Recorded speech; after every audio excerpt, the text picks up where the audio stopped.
एक सोसाइटी के chairman, secretary और ट्रेजरर को 5 साल के लिए कमिटी से निकाल दिया गया और दोबारा इलेक्शन भी नहीं लड़ने देंगे 5 साल तक के लिए। क्यों? क्योंकि उन्होंने एक मेंबर को उसने जो डॉक्यूमेंट्स मांगे थे वो देने में देरी कर दी।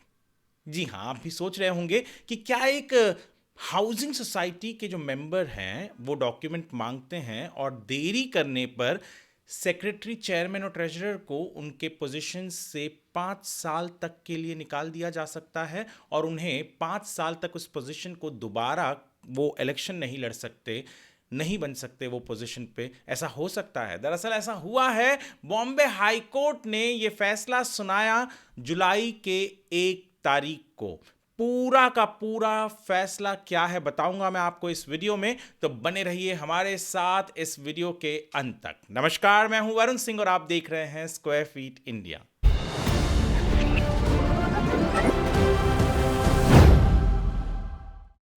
आज जिस केस की हम बात करने वाले हैं उस केस के डिटेल्स डिस्क्रिप्शन में है, ऑर्डर जरूर पढ़िएगा। जुलाई के 1 तारीख को यानी बुधवार को ये फैसला बॉम्बे हाई कोर्ट ने दिया। बहुत इंपॉर्टेंट फैसला है। दरअसल हुआ ये, कहानी जो है कि 2023 में एक मैनेजिंग कमेटी के ही मेंबर थे, उन्होंने अपनी कमेटी को अक्टूबर में उसी साल शुरुआत के ही हफ्ते में 5 से 8 तारीख के बीच में 2 बार पत्र लिखा। पहले कहा कि आप मुझे जो मैनेजिंग कमेटी की मीटिंग हुई थी कुछ, उसके पूरे मिनट्स ऑफ द मीटिंग के डॉक्यूमेंट्स दीजिए। उसके साथ उन्होंने 200 रुपए का जो चेक था वो भी दे दिया और फिर 8 अक्टूबर को ही उन्होंने दूसरा एक लेटर लिखा कि कुछ एजीएम हुआ था, उसका आप पेन ड्राइव में वीडियो दीजिए और उसके साथ भी 200 रुपए का चेक लगा दिया। अब थोड़ा डिले हुआ तो जो मेंबर थे उन्होंने सरकार संवाद, जो महाराष्ट्र गवर्नमेंट का पोर्टल है, उसके ऊपर शिकायत दर्ज कर दी। डेप्यूटी रजिस्ट्रार ने उस शिकायत का कॉग्निजेंस लिया, उन्होंने सोसाइटी को लेटर लिखा। अब ये सब कुछ चलते चलते चलते लंबा समय बीत गया, यानी 3 4 5 महीने हो गए। और इसके बाद में डेप्यूटी रजिस्ट्रार ने जब दिसंबर में भी उन्हें पत्र लिखा सोसाइटी को, तो उन्होंने कहा सोसाइटी को कि भैया आप अगर ये डॉक्यूमेंट्स नहीं देते हैं जो मांग रहे हैं मेंबर, तो आपके खिलाफ कार्रवाई होगी। अब सोसाइटी ने क्या किया, कुछ दिन बाद यानी मेरे ख्याल से 2024 के शुरुआत में जो डॉक्यूमेंट्स थे वो डेप्यूटी रजिस्ट्रार को भेज दिया और कहा कि आप इनको दे दीजिए जो भी मेंबर मांग रहे हैं। डेप्यूटी रजिस्ट्रार ने क्या किया, आगे चलकर कार्रवाई कर दी। यानी कार्रवाई क्या की, ये सेक्शन बहुत ज़रूरी है।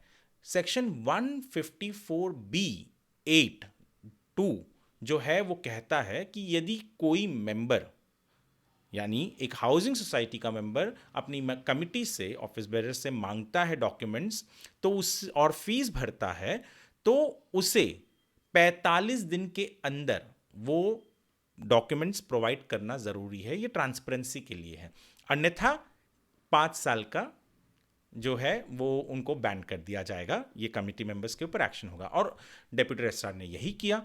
अब इस चीज़ को चैलेंज करते हुए कमिटी पहुंच गई, पहले तो जॉइंट रजिस्ट्रार, फिर मिनिस्टर, फिर उसके बाद में आई यहाँ बॉम्बे हाई कोर्ट में। और बॉम्बे हाई कोर्ट ने भी उस फैसले को कायम रखा जो उन्होंने जुलाई 1 2026 को ऑर्डर दिया, जो पूरा का पूरा इस तरफ और उस तरफ का था। जो सोसाइटी थी उनका कहना था कि हमने उस मेंबर को डॉक्यूमेंट देने के लिए कहा भी कि आइए ले जाइए, ये बहुत सी चीज़ें सोसाइटी ने अपने पक्ष में रखने की कोशिश की। कहा कि जो डेप्यूटी रजिस्ट्रार ने फैसला लिया है वो बहुत सख्त है, केवल डॉक्यूमेंट कुछ दिन डिले हुए हैं, या इस तरीके की बातें कही गई। पर बॉम्बे हाई कोर्ट ने इस फैसले को कायम रखते हुए कहा कि देखिए, सबसे इंपॉर्टेंट चीज़ तो ये है कि ये जो सेक्शन है ये इसलिए बनाया गया है ताकि ट्रांसपेरेंसी रहे। हाउसिंग सोसाइटी के अंदर जो कमिटी है वो ट्रांसपेरेंटली काम करे, और जब मेंबर ने फीस भर दिया, आपको लेटर लिख दिया, आपका काम था कि उसको 45 दिन के अंदर आप डॉक्यूमेंट्स दे दें। पर यहाँ पर डेप्यूटी रजिस्ट्रार को इन्वॉल्व होना पड़ा, उसने भी 2 बार लेटर लिखा, तब जाकर कहीं आपने डॉक्यूमेंट्स डेप्यूटी रजिस्ट्रार के पास भेजा।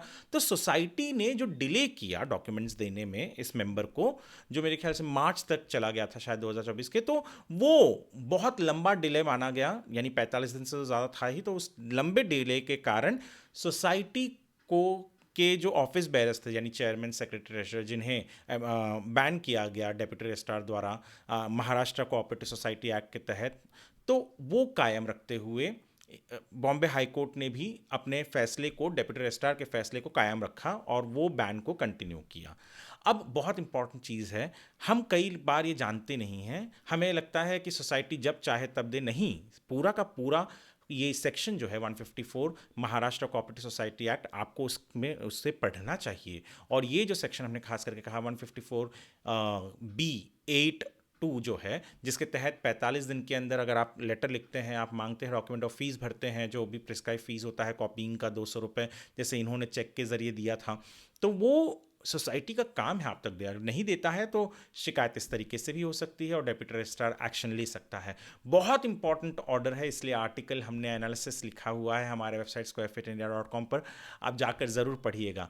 ऑर्डर के ऊपर ये बनाया हुआ वीडियो यदि आप हमारे स्क्वायर फीट इंडिया के यूट्यूब चैनल पर देख रहे हैं तो हमारे चैनल को सब्सक्राइब कीजिए, फेसबुक पर देख रहे हैं तो फॉलो ज़रूर कीजिएगा, वीडियो को आप लाइक कीजिए, सेव करके रखिए कि आगे आपको काम आ सके, और शेयर कीजिए खास करके अपने हाउसिंग सोसाइटी के ग्रुप में अपने लोगों को, और ऐसे लोगों को जिन्हें लगता है कि उनकी हाउसिंग सोसाइटी उनकी बात शायद सुनती नहीं है या अनसुनी कर देती है।